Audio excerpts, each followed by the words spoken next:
You ready? I'm ready. Number 9. I'm getting there. Take it away. Okay. We left off with Brian's mental health journey last time. Healing, therapy, medications, lots of hard work, processing. He took a break from therapy around June of 2020 and quit all his medications for the VA. And we survived 2020 with all the lockdowns and carried on with the new normal with work and school. So that's kind of where we left things last time. And we're going to jump back in September 2021 with Brian getting a TBI. I'm going to let him explain what happened because he says it better. TBI, traumatic brain injury, would have been called a concussion not that many years ago. I was doing tree work at the time, got hit by a really large branch, not on top of the head, but in the forehead. It hit my helmet, glancing blow, thankfully, but knocked me back about 8 feet, knocked me on the ground. So imagine you had a wooden mallet in your hands and you had to hit somebody in the forehead hard enough to knock them back and knock them down. That's the mechanics of what happened to me. So a hard hit. He went to a nearby urgent care after that to get assessed, and they said it was a mild concussion or TBI. The symptoms I noticed most after this were complaints of headaches, irritability, irrational thinking, heightened anxiety. He was more tired than usual, and he was having hip pains. And I wondered about the mild part of the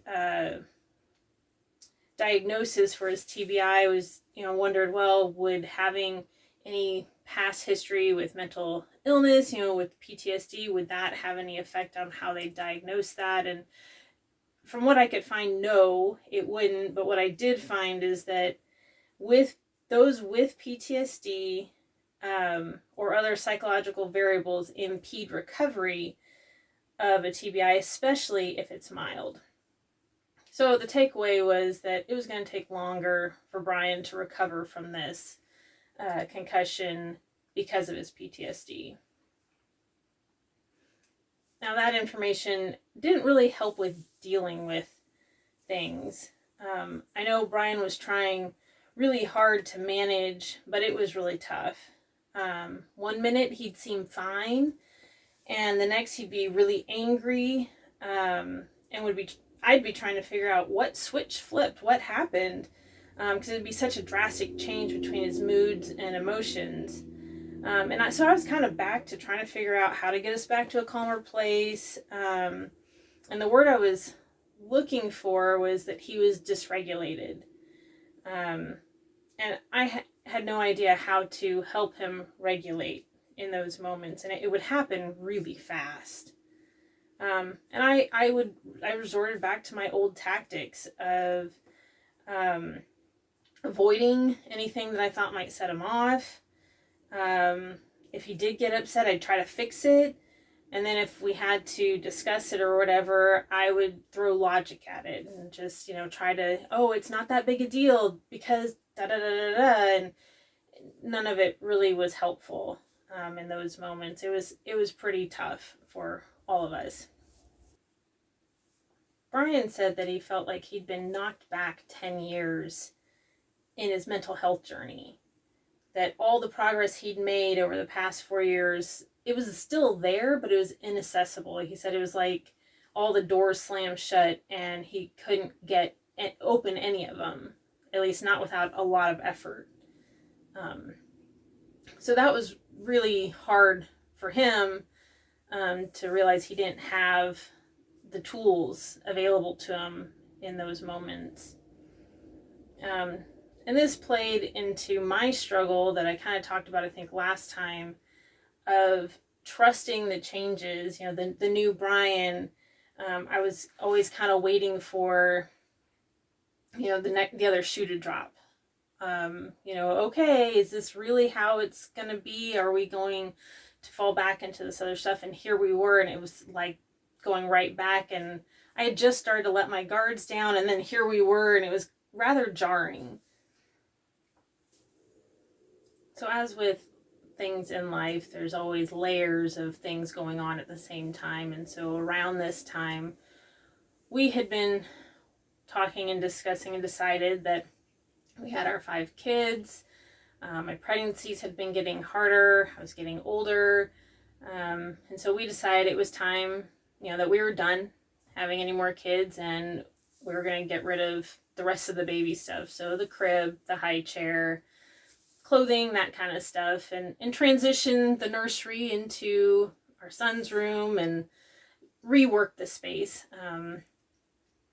So we had done all that, and I was starting to allow myself to entertain the idea of, more sleep in my future and more time, just, having my arms free to do some other things, spend more time with some of the older kids, with some of the things they were starting to do.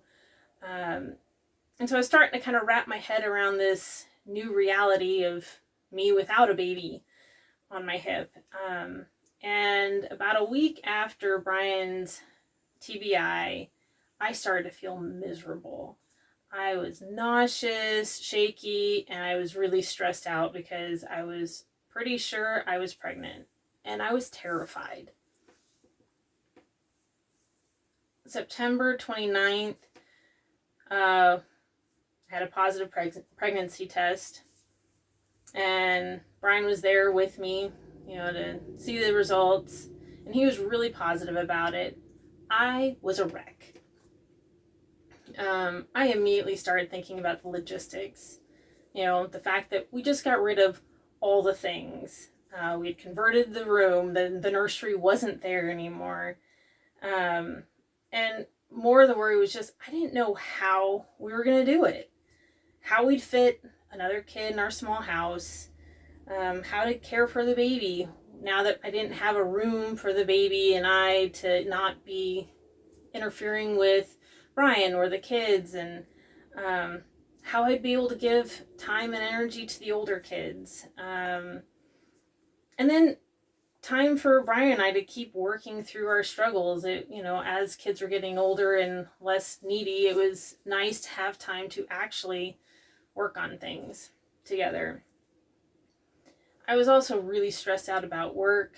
There was going to be 2 of us that would be on maternity leave at the same time, and that would significantly impact the operations at work. So that was really weighing on me. So all of that in combination with my own internal struggle. I have always said that I was open to life, and here I was feeling all sorts of not happy or grateful feelings. I felt guilty, angry, overwhelmed, incapable. I didn't think I could do it anymore. I felt like I had reached my limit of the things I could take on, and that was a terrifying feeling for me. Up until this time, I felt like I'd had reasonable confidence in myself to be able to manage things, and I, doing an okay job at managing it. Not perfect, but the idea that I couldn't do it, that was new. And I didn't know what to do with that feeling, and so that amped up my terror, if you will. So I think all that was really confusing for Brian. If I'm open to life, then I'm open to the possibility of a surprise, and I should be okay with it. So why would I be such a wreck? I didn't know, or probably couldn't comprehend the breadth of these new feelings for Alysia. I'm sure she told me all of it, probably more than once, but like she said, doors were slammed shut in my brain, and I just couldn't make it stick. I reached out to a few friends who had also had late pregnancies and that were not in their plans, and asked them for their prayers, and that did help.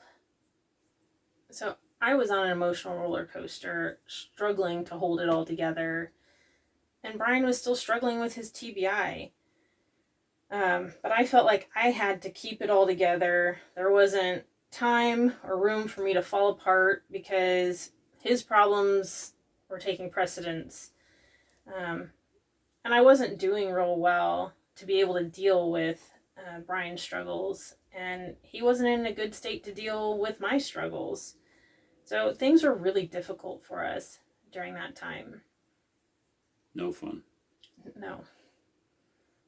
So it took me a couple weeks to really pull myself together and start to think a little more hopefully and with a little more humor about where we were at, and kind of was able to let go of those things I was starting to imagine for myself, and was able to start thinking about preparing for baby number 6. And about a month after the positive pregnancy test, we lost the baby to a miscarriage.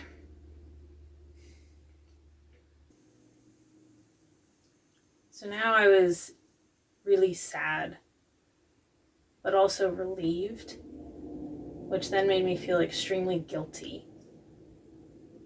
As I went through the next several days of my miscarriage, I was grappling with these conflicting emotions and questioning if my mental state at the beginning of the pregnancy had caused the loss. I know in my head that that's probably not the case. The doctor told me that as you get older, this is more common and was more likely to cause is, my physical things. But I had to tame that thought process. And I felt very vulnerable and really wanted to lean on Brian for support. But I couldn't. He was dealing with the miscarriage and loss as well, plus his TBI. And we had a really rough time of it. I think we had arguments every day that week. That was really lonely for me. Brian did share our loss with friends on Facebook, and that brought a lot of meals and cards and care from friends, which was really helpful. But I was struggling still throughout all that. I was turning inward and trying to manage it all and just keep a lid on it. I didn't really want to talk about it. I didn't want to process it. Brian helped us as a family, with the kids and everything, talk about it and allowed space for our emotions.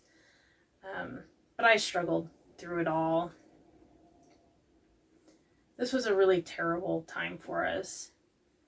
I felt like I had dealt with a lot over the years, taking on more and more and more to try to save Brian from the world and to keep the stress levels down. And now I felt like I had unraveled and I didn't feel supported. It hurt and I was resentful. I understood in my head that he had a TBI and had, he told me he felt like he'd been knocked back 10 years and was doing the absolute best that he could. But that, during that time, that wasn't much consolation.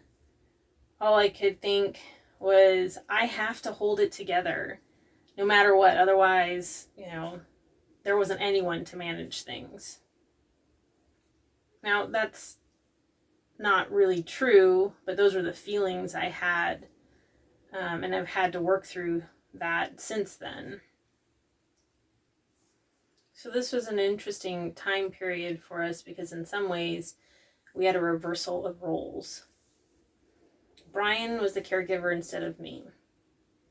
And we've talked about what that was like for us since then. And here are some of the things that has come out. I didn't feel supported during this time. And he's expressed to me that he was doing the best he could.